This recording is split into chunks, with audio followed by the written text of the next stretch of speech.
लेकिन मैं रिसिप्ट देना चाहता हूँ इलेक्शन कमीशन की। आपको जो रिसिप्ट्स हैं ये देख लीजिए आप, और मैं भी प्रिंट आउट ला रहा हूँ आपके लिए, तो आप भी उसमें मदद करें, क्योंकि पीडीए में पी पत्रकार है।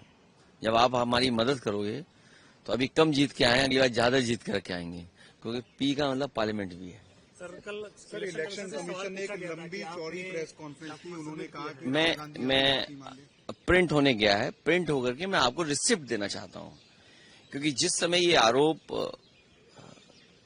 इलेक्शन कमीशन पर समाजवादी पार्टी ने लगाया था, और देखिए सोचने की बात यह है कि ये जानबूझ करके पिछड़ों का वोट काटते हैं, जिसमें भिन्न समाज, मौर्य समाज, पाल समाज, बघेल, राठौर, और शो ये करते हैं आप लोगों के माध्यम से कि पिछड़ा वोट मिल रहा है, पिछड़ों का वोट काट देते हैं, लिस्ट से चुनाव जीत लेते हैं, और फिर ये शो आप लोगों के माध्यम से ये कराते हैं कि नहीं पिछड़ा वोट उन्हें मिल रहा है। सच्चाई है कि उनका वोट डिलीट हो रहा है, और वो मैं इसलिए इलेक्शन कमीशन की बात आई है तो मैं आपके सामने बाकायदा कागज के साथ बात करना चाहता हूं।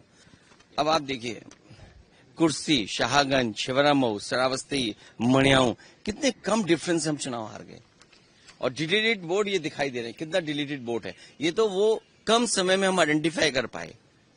अगर हमें ये जिस फॉर्म में हम लोग चाहते हैं वोटर लिस्ट, हमें उसी फाइल में मिल जाए तो हम ज्यादा ढूंढ करके दे सकते हैं।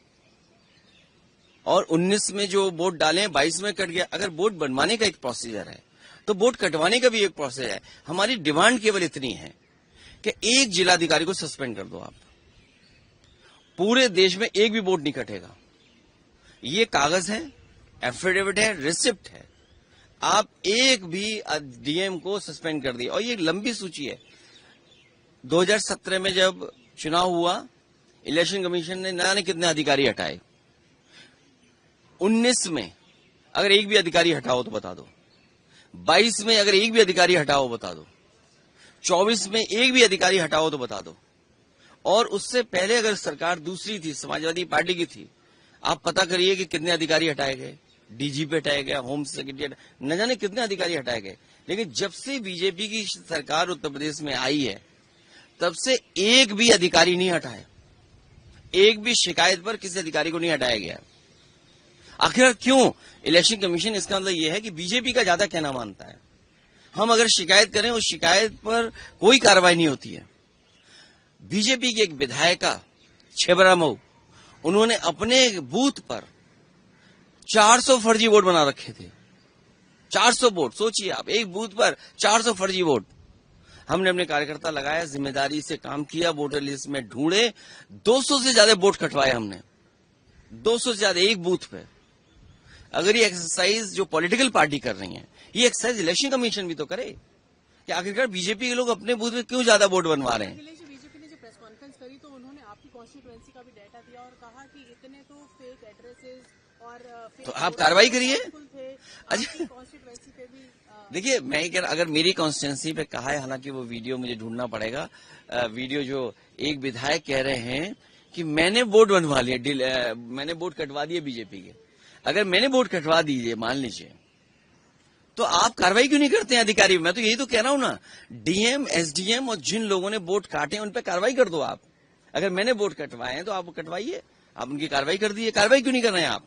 और 17, 19, 22, 24 जब से बीजेपी की सरकार आई, अगर एक भी अधिकारी हटता हो, आप ये तय करते हैं कि बीएलओ किस जाति के होंगे। हालांकि वो अनुराग ठाकुर जी कुछ प्रेस कर रहे थे वो, और उन्होंने कुछ कन्नौज को लेकर के भी कहा। हालांकि हमारे अगर ठाकुर पहले लगा दें, ठाकुर अनुराग कर दें या अनुराग ठाकुर कर दें तो मतलब बदल जाता है। अगर हम यूपी में कहें कि ये ठाकुर अनुराग हैं या कहें अनुराग ठाकुर, तो दोनों का मतलब अलग अलग है। अगर डिलीट हुए हैं वोट समाजवादी पार्टी की वजह से, तो फर्जी वोट डिलीट हुए। विधायक बीजेपी की छिबरामऊ के, उनके अपने बूथ पर बहुत फर्जी वोट थे, 200 से ज्यादा हमने डिलीट कराए हैं फर्जी वोटों को। एक उदाहरण दे दिया मैंने आपको, और इसलिए मैं आपको रिसिप्ट दे रहा हूं। होमवर्क आप भी करिए। अभी मैं लौट के दोबारा आ रहा हूं, फिर आपको बहुत प्रिंट आउट दूंगा, विद एफिडेविट दूंगा। हमारी मांग केवल इतनी है, हमारी मांग केवल इतनी है कि एक तो जाति के आधार पर बीएलओ मत लगाइए। जाति के आधार पर प्रिसाइडिंग ऑफिसर मत बनाइए। आप तय कर लेते हो कि कौन अधिकारी सूट करेगा। आप उत्तर प्रदेश का आंकड़े निकलवाइए आज, और मैं आप सबसे कह रहा हूं, सबसे, कि आज आप आंकड़े निकलवाइए कि चुनाव होगा तो किस अधिकारी के अंडर होता है, एडीएम के अंडर। अगर उस एडीएम पूरे उत्तर प्रदेश में अगर एक भी पीडीए का अधिकारी हो तो बता देना आप। मैं क्या कह रहा हूं आपसे, अगर हमारे पास बीएलए नहीं होते तो हम वोट नहीं कटवा पाते, जो फर्जी बीजेपी के वोट बने, क्योंकि हमारा वर्कर जो बूथ लेवल पे था वो मेहनत कर रहा था, वोटर लिस्ट से वो निकाल रहा था, और उसने एक विधायक शिवराम होके उसके अपने बूथ पर 200 से ज्यादा वोट डिलीट कराए जो फर्जी थे। तो अगर एक विधायक के अंडर इतना फर्जी वोट है तो कितनों पे होगा फर्जी वोट। अब बीजेपी के नेता आरोप लगा रहे हैं हम पर कि हमने बीजेपी के वोट डिलीट करा दिए। अरे वोट डिलीट कराना और बीजेपी का वोट मैं कैसे आइडेंटिफाई कर लूंगा ये बीजेपी का वोट है? ये तो देखिए, बताओ, अगर आईपीएस कोई रिटायर्ड और मंत्री ये कहे कि बीजेपी का वोट डिलीट करा दिया, अरे भाई बड़े इंटेलिजेंट हैं आप। इसका मतलब यह है कि आपको इलेक्शन कमीशन डेटा फीड कर रहा है। तो हमारी मांग इतनी है कि अगर कोई गड़बड़ी कर रहा है अधिकारी, तो उस अधिकारी के खिलाफ कार्रवाई क्यों इलेक्शन कमीशन नहीं कर रहा है। और मैं आपसे खुल के कह रहा हूं, 17, 19, 22, 24 समाजवादी पार्टी की एक भी शिकायत पर एक भी अधिकारी हटाओ, और उससे पहले अगर बीजेपी ने कोई शिकायत अगर एसडीएम की कर दी होगी, एक एसओ की भी कर दी होगी, सीओ की भी कर दी होगी, तो आप सोचिए उसको हटाया गया। और मैं आपसे कह रहा हूं, आज ऑन रिकॉर्ड कह रहा हूं कि ममता जी को जब चुनाव हराया गया था, जिस विधानसभा में वो हारी थी, इलेक्शन कमीशन सीधा एसओ से बात करता था, पुलिस अधिकारियों से बात कर रहा था।